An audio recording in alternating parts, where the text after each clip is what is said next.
السلام علیکم اسٹوڈنٹ، کیسے ہیں؟ ٹھیک ہیں؟ امید کرتی ہوں آپ سب خیریت سے ہوں گے۔ میں بھی یہاں خیریت سے ہوں۔ آپ لوگوں کو معلوم ہے کہ آن لائن کلاسز ہو رہی ہیں اور لاک ڈاؤن کی وجہ سے جو ہے ہم لوگ سب بہت پریشان ہیں۔ اچھا، اب جو ہے آپ لوگوں سے میں ہر وقت یہی کہہ رہی ہوں کہ پلیز آپ لوگ دعا کیجیے کہ اللہ تعالیٰ اس بیماری کو ہم سب کی زندگیوں سے دور کر دے، اور آپ لوگ جو ہے سوشل ڈسٹینس کا خیال رکھیے، ہینڈ واش کریں، سینیٹائزر یوز کریں، ماسک یوز کریں، گلوز یوز کریں اور ملنے جلنے میں احتیاط کریں۔ ذرا ڈسٹینس سے رہیں گے، فاصلے سے رہیں گے تو آپ ایک اچھی لائف گزار سکتے ہیں، کیونکہ آپ کو پتہ ہے ابھی ہمیں اسی کے ساتھ رہنا ہے اور رہ رہے ہیں۔ بس اللہ تعالیٰ سے بس یہی دعا ہے کہ اللہ تعالیٰ اس بیماری سے ہم سب کو محفوظ رکھے اور اس بیماری کو ہماری زندگیوں سے دور کر دے۔ اچھا بیٹا، میں نے آپ لوگوں کو لاسٹ ویڈیو میں جو ہے گرامر پورشن آپ لوگوں کو بتایا تھا، اور وہ ویڈیو آپ نے دیکھی ہوگی، اور آپ اس میں جو چیز آپ کے سمجھ میں نہیں آئی وہ آپ نے مجھ سے کنفرم کیا اور میں نے آپ کو اس کا آنسر بھی دیا۔ اب جو ہے میں گرامر پورشن سے ہی ریلیٹڈ آپ لوگوں کو کچھ اور چیزیں بتانا چاہتی ہوں۔ سب سے پہلا ٹاپک میرا مضمون نگاری پہ لے لیتی ہوں۔ مضمون نگاری سے ریلیٹڈ جو بھی بات ہے وہ میں آپ کو اچھی طرح سمجھاؤں گی کہ مضمون کس طرح لکھا جاتا ہے، اس کے ٹاپک کو کیسے لیا جاتا ہے، اور اس کو لکھنے کے لیے ہمیں کیا کرنا چاہیے، اور کس بارے میں ہم سوچ کر جو ہے وہ ایک ٹاپک کو لے کر چلتے ہیں اور اس کو مضمون کو لکھتے ہیں۔ تو یہ میں آپ کو ابھی سمجھاتی ہوں۔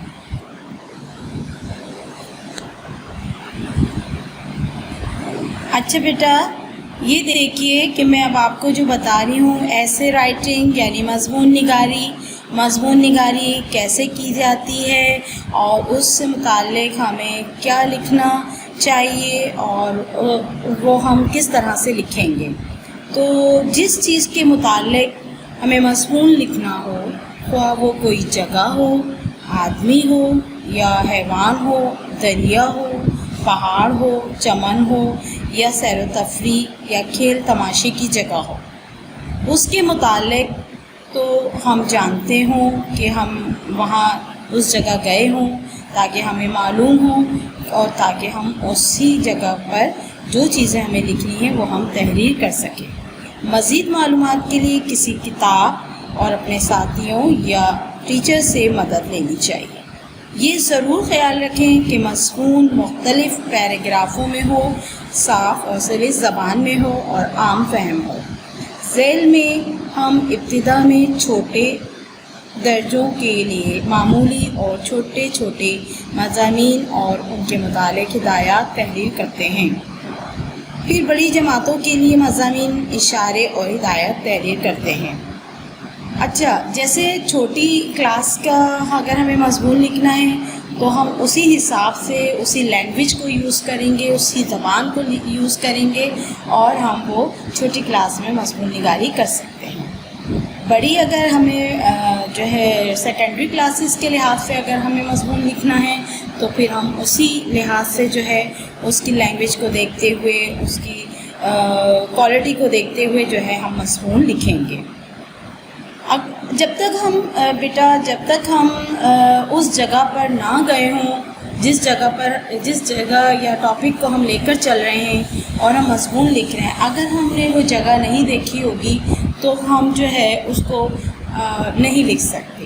سب سے پہلے ہمیں مضمون لکھنے کے لیے جو ہے پہلے ہمیں اس جگہ پر جانا چاہیے، اس جگہ کو دیکھنا چاہیے کہ ہم وہاں جا کر اس جگہ کی نالج لے سکیں کہ ہاں ہم نے یہ جگہ دیکھی ہے اور اس جگہ پر ہم نے جو ہے یہ چیزیں تھیں، یہ مقامات تھے اور ان جگہوں پر یہ چیزیں نظر آ رہی ہیں۔ اگر فار ایگزامپل ہم کسی جانور کے بارے میں لکھ رہے ہیں تو ہمیں اس جانور کی نالج ہونی چاہیے، اور اگر ہم کسی جگہ کے بارے میں لکھ رہے ہیں تو ہمیں اس جگہ کی نالج ہونی چاہیے۔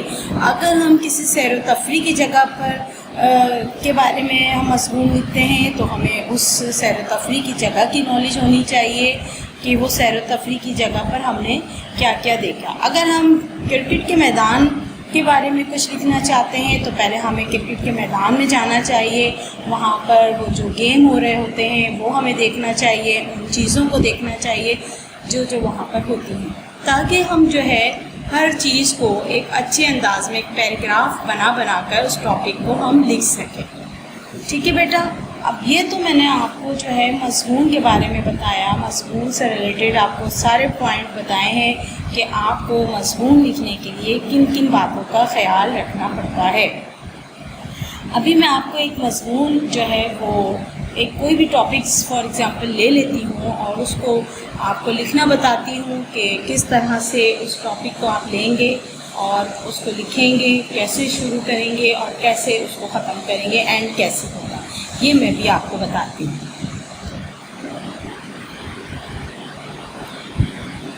اچھا بیٹا، ابھی میں آپ کو بتا رہی تھی کہ مضمون لکھنے کے لیے کن باتوں کا خیال رکھنا ہے اور آپ کس طرح سے مضمون لکھیں گے۔ تو آپ کو میں ایک ٹاپک فار ایگزامپل بتا رہی ہوں کہ مثال کے طور پر ہم نے لے لیا کلفٹن کی سیر۔ لینے کو تو ہم بہت ساری جگہیں ہیں جن پر ہم ایک ٹاپک لے سکتے ہیں اور مضمون لکھ سکتے ہیں، لیکن میں نے آپ کو سمجھانے کے لیے ایک ٹاپک لیا ہے کلفٹن کی سیر۔ اب جب تک کہ ہم کلفٹن کی سیر نہیں کی ہوگی ہم نے، تو ہم اس کے بارے میں نہیں لکھ سکتے۔ اب اگر آپ سب نے کلفٹن کی سیر کی ہوگی، آپ نے کلفٹن دیکھا ہوگا، تو آپ اس کے بارے میں بہت اچھے انداز میں پیراگراف بنا کر لکھ سکتے ہیں۔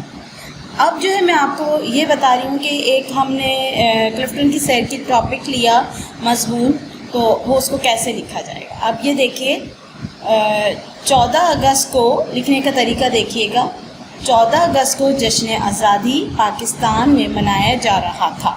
ہم نے تھوڑا سا اس ٹاپک کو لے کے چلے کہ ہزارے شروع کرنے سے پہلے کچھ نہ کچھ تو ہمیں کرنا ہوتا ہے کہ ہم اس کو کیسے سٹارٹ کریں گے، کیسے لکھیں گے۔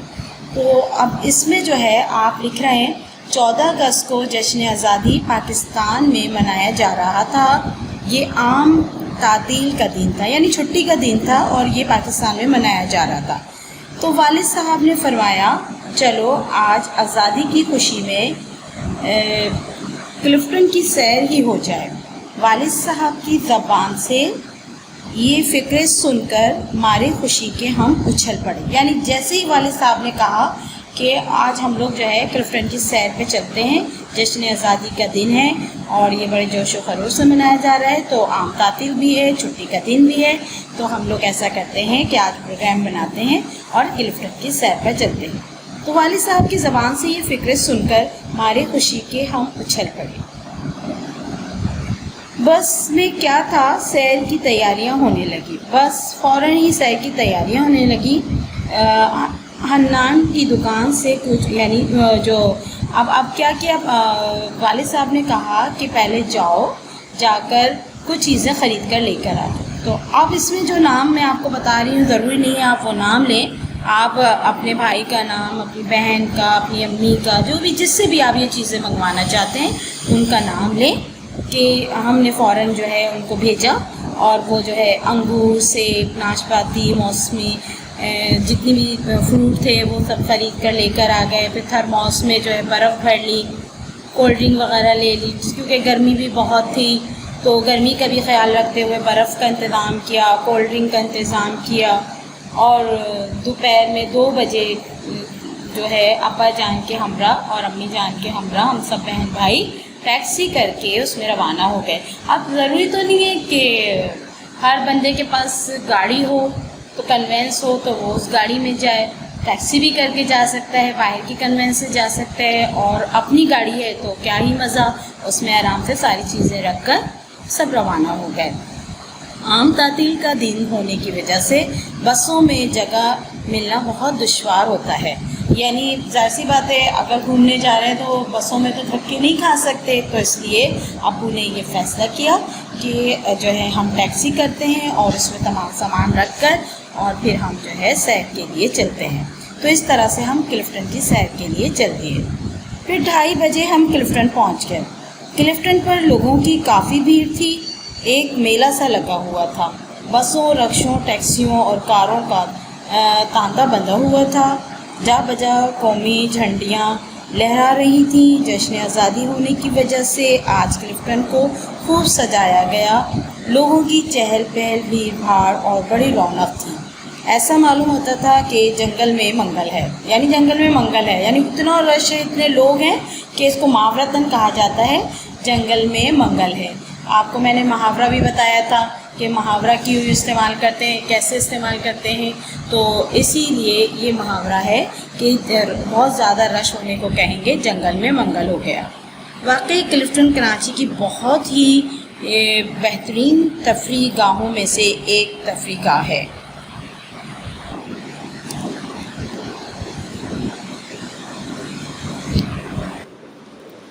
اول تو ہم پختہ سیرگاہوں پر گئے، جیسے کوٹھاری پریڈ کہا جاتا ہے۔ وہاں سے زینے اترتے ہوئے سمندر کے کنارے پہنچے۔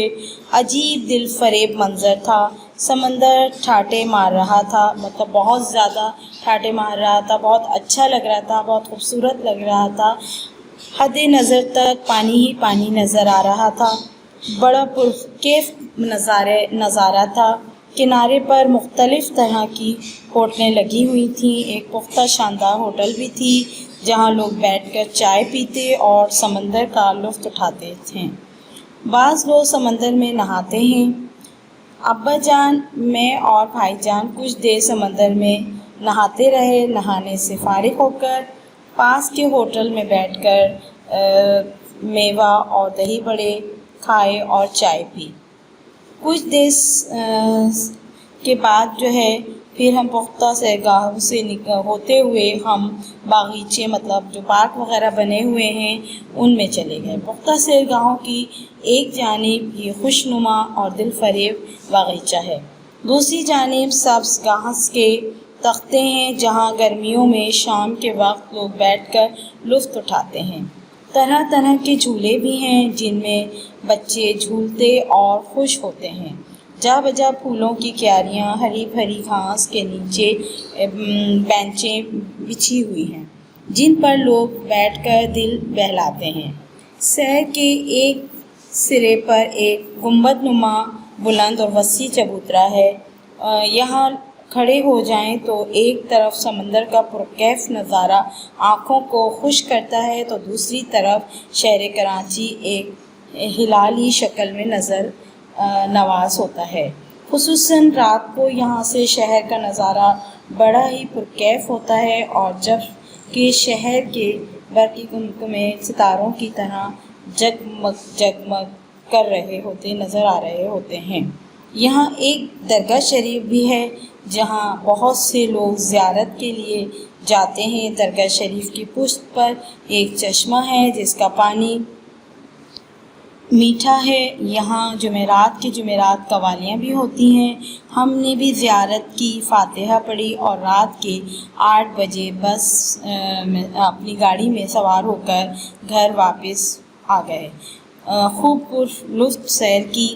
اچھا بیٹا دیکھیں، یہ تو میں نے آپ کو بتایا کہ آپ نے کلفٹن کی سیر کیسے کی، کس طرح آپ نے اس میں انجوائے کیا، مزے کیے اپنی فیملی کے ساتھ۔ اچھا، بعض اوقات یہ ہوتا ہے کہ ضروری نہیں ہے کہ آپ کو اگر کوئی ٹاپک لکھنا ہو، اب جیسے آپ کلفٹن کی سیر پر لکھ رہے ہیں تو آپ اپنے والدین کے ساتھ ہی کلفٹن گئے۔ کبھی کبھار یہ ہوتا ہے کہ اسکول والے بھی پروگرام بنا لیتے ہیں، فرینڈس دوست بھی بنا لیتے ہیں، رشتہ دار بھی بنا لیتے ہیں آپس میں، تو سب کے ساتھ جانے کا ایک الگ ہی مزہ ہوتا ہے۔ اور جو آپ نے وہاں پر دیکھا ہوتا ہے، جو انجوائمنٹ، جو تفریح آپ نے مزے لیے ہوتے ہیں، وہ سارے آپ مضمون میں ایز اے پیراگراف آپ رائٹ ڈاؤن یعنی لکھ سکتے ہیں، اور پیراگراف بنا کر اس مضمون کی صورت میں اس کو لکھ کر آپ پیش کر سکتے ہیں۔ اسی طرح سے ہوتا ہے۔ اگر آپ فار ایگزامپل چڑیا گھر کی سیر پر گئے تو چڑیا گھر کے بارے میں آپ لکھیں گے۔ مینار پاکستان کی سیر پر گئے، قائد اعظم کے مزار پر گئے تو جو آپ وہاں پر دیکھیں گے وہی لکھیں گے۔ فار ایگزامپل مینار پاکستان کو میں لے لیتی ہوں کہ مینار پاکستان آپ کو پتہ ہے کہاں پر ہے۔ مینار پاکستان لاہور میں ایک تاریخی شہر ہے اور یہ بہت مشہور ہے۔ تو اگر ہم وہاں پر جانے کا پروگرام بناتے ہیں تو ہم اس کے بارے میں تب لکھ سکیں گے جب ہمیں نالج ہوگی۔ تو لاہور میں ایک تاریخی شہر ہے، اس شہر میں بہت سے تاریخی مقامات ہیں لوگ دور دور سے ان مقامات کو دیکھنے کے لیے آتے ہیں۔ ان میں سے ایک تاریخی یادگار مینار پاکستان ہے۔ مینار پاکستان بادشاہی مسجد شاہی قلعہ کے مقابل واقع ہے، یعنی اس بلند مینار پر چڑھ کر دیکھیں تو لاہور شہر دور دور تک نظر آتا ہے۔ یہ مینار عظمت کا نشان ہے۔ 23 مارچ 1940 کو قائد اعظم کی صدارت میں اقبال پارک سابقہ منٹو پارک میں قرارداد پاکستان منظور ہوئی تھی، جس کی یادگار کے طور پر اس پارک میں یہ مینار قائم کیا گیا۔ اس خوبصورت مینار کا چبوترا چاند تارے کی شکل کا ہے۔ اس کا نچلا حصہ 10 پنکھڑیوں والے پھول کی شکل کا ہے۔ یہ مینار 60 میٹر بلند ہے۔ مینار کی چوٹی پر اسٹیل کا خوبصورت گنبد ہے جو روشنی پڑنے پر تارے کی طرح چمکتا ہے۔ مینار پر چڑھنے کے لیے چوٹی تک ایک زینہ ہے۔ اس کے علاوہ لفٹ بھی لگی ہوئی ہے۔ اس خوبصورت مینار پر خطاط محمود صدیق نے کتابت کی ہے۔ اس کا نمونہ ماہر تعمیرات حاجی مراد خان نے تیار کیا تھا۔ لوگ اس تاریخی مقام کو دیکھ کر دنگ رہ جاتے ہیں۔ اچھا بیٹا دیکھیں گے، میں نے آپ کو جو ہے مینارے، اگر آپ قائد اعظم کے مزار پر جائیں گے تو قائد اعظم کے مزار کو جو آپ اس میں چیزیں دیکھیں گے، اس سے ریلیٹڈ جو باتیں پوائنٹس آپ کو پتہ چلیں گے، تو وہ جب تک آپ جو ہے کوئی مضمون لکھنے کے لیے آپ اس جگہ کو سروے نہیں کریں گے، اس کو دیکھیں گے نہیں، اس کی نالج نہیں لیں گے، تو آپ مضمون لکھنے کے لیے بیٹھیں گے تو بیکار ہوگا۔ جب آپ اس کو دیکھ لیں گے، وزٹ کر لیں گے، اس کا سروے کر لیں گے، اس کی نالج لے لیں گے، اس کی معلومات آپ کو ہو جائے گی کہ یہ جگہ ہم نے دیکھی ہے اور اب ہم آرام سے جو ہے اب اس کے بارے میں مضمون لکھ سکتے ہیں، تو پھر جو ہے آپ کو مضمون لکھنے میں بھی مزہ آئے گا اور آپ آرام سے جو ہے اس ٹاپک کو لے کر چلیں گے اور مضمون پیراگراف بنا کر اس کو آپ لکھ دیں گے۔ اچھا بیٹا، میں نے آپ لوگوں کو ایک ٹاپک آپ کو میں نے بتایا، دوسرا ٹاپک بتایا، تیسرا اب میرا پسندیدہ کھیل ہے، اس کے بارے میں تھوڑا سا آپ کو بتا دوں اور کچھ نالج دے دیتی ہوں تاکہ آپ، اگر سارے پوائنٹس میں نے آپ کو ویسے بتا دیے ہیں کہ ایک مضمون نگاری کرنے کے لیے، ایسے لکھنے کے لیے، ایسے رائٹنگ کرنے کے لیے، مضمون لکھنے کے لیے آپ کو کن کن باتوں کا خیال رکھنا ہے اور کن کن باتوں کو مد نظر رکھتے ہوئے آپ مضمون لکھ سکتے ہیں۔ اب فار ایگزامپل میرا پسندیدہ کھیل ہے، تو کچھ طلبہ 2 یا 2 سے زیادہ کھیل پسند کرتے ہیں، کچھ اور کرتے ہیں، کچھ کرکٹ کھیلنا پسند کرتے ہیں، کچھ کھیل دنیا میں مقبول ہیں۔ اس کے علاوہ بڑے بڑے بین الاقوامی مقابلے ہوئے ہیں۔ سب سے بڑا مقابلہ تو عالمی کپ ٹورنامنٹ ہوتا ہے اور کرکٹ ہوتا ہے۔ اس مقابلے میں دنیا بھر سے 12 ٹیمیں آتی ہیں اور جو ہے سب اس کو دیکھتے ہیں، بڑا مزہ آتا ہے، لطف اندوز ہوتے ہیں اور بہت مشہور مقابلے ہوتے ہیں۔ ان کا نظارہ جو ہے وہ سب ٹی وی کے ذریعے بھی دیکھا کرتے ہیں۔ کرکٹ میرا پسندیدہ کھیل ہے اس لیے کہ میرے اسکول کے کھیلوں کے استاد میری رہنمائی کرتے ہیں۔ میرے محلے میں بھی کرکٹ ٹیمیں ہیں، میں دونوں کا ممبر ہوں۔ میرے اسکول والے اکثر دوسرے اسکولوں سے میچ رکھتے ہیں اور مجھے جو ہے کھیلنے کا موقع ملتا ہے اور میں ان مقابلوں میں پارٹیسپیٹ کرتا ہوں، ان میں حصہ لیتا ہوں اور محلے کی ٹیموں کے میچوں میں بھی اب تک 10 جو ہے میں نے سینچریاں کر لی ہیں اور 4 جو ہے سینچریاں بنائی ہیں۔ مجھے بالنگ تو ٹھیک نہیں آتی لیکن میں فیلڈنگ بہت اچھی کرتا ہوں یا کرتی ہوں، جو بھی ہے۔ اگر لڑکی کھیل رہی ہوگی تو ظاہر سی بات ہے وہ یہ کہے گی میں کرتی ہوں، اور لڑکا کھیل رہا ہے تو وہ یہ کہے گا کہ میں کرتا ہوں۔ ہمارا کوئی میچ ایسا نہیں ہوا جس میں نے 3 سے کم کیچ لیے ہوں۔ پاکستانی کھلاڑیوں میں مجھے سعید انور، شاہد آفریدی، وسیم اکرم اور جو ہے اور بھی بہت سے کرکٹر ہیں جو بہت اچھے ہیں۔ شعیب اختر ہیں، میرے پسندیدہ کھلاڑی ہیں۔ دعا ہے کہ اللہ تعالیٰ ان سب کے ناموں کی طرح جو اب ہمارے کرکٹ کے کھلاڑی ہیں وہ بھی نام روشن کریں، اور جو ہے بہت مطلب آپ جو ہے کھلاڑیوں کے بارے میں جو آپ کو نالج ہو آپ وہ لکھ سکتے ہیں، ان کو بتا سکتے ہیں، ہر طرح سے آپ جو ہے، جب تک آپ کسی بھی چیز کو آپ دیکھیں گے نہیں اور آپ کو معلوم نہیں ہوگا آپ اس کے بارے میں نہیں لکھ سکتے، ٹھیک ہے۔ اچھا بیٹا، یہ تو آج تو میں نے آپ کو آج کی جو ویڈیو میں بھیج رہی ہوں تو اس میں جو ہے آپ کو مضمون نگاری کے بارے میں نے طرح طرح کے ٹاپک لے کے آپ کو بہت اچھے سے ایکسپلین کر دیا ہے، سمجھا دیا ہے، اور اب آپ جو ہے اس کو اچھی طرح سے دیکھیے گا، اور اگر کوئی کنفیوژن ہوتی ہے، کچھ معلوم کرنا ہو تو آن لائن میں ہوں گی تو آپ جو ہے اپنی ویڈیو کو دیکھنے کے بعد مجھ سے آپ معلوم کر سکتے ہیں۔ اپنا بہت بہت خیال رکھیے گا اور دعاؤں میں یاد رکھیے گا، اور سوشل ڈسٹینس کا خیال رکھیے گا، اور اللہ تعالیٰ سے اپنے لیے، میرے لیے اور ہمارے سارے مینجمنٹ کے لیے، سارے اسٹاف کے لیے، سب کے لیے دعا کیجیے گا کہ اللہ تعالیٰ سب کو زندگی دے، صحت دے، اور اللہ تعالیٰ سب کو خوش رکھے، اور آپ کو بھی۔ آمین ثم آمین۔ ٹیک کیئر، اللہ حافظ۔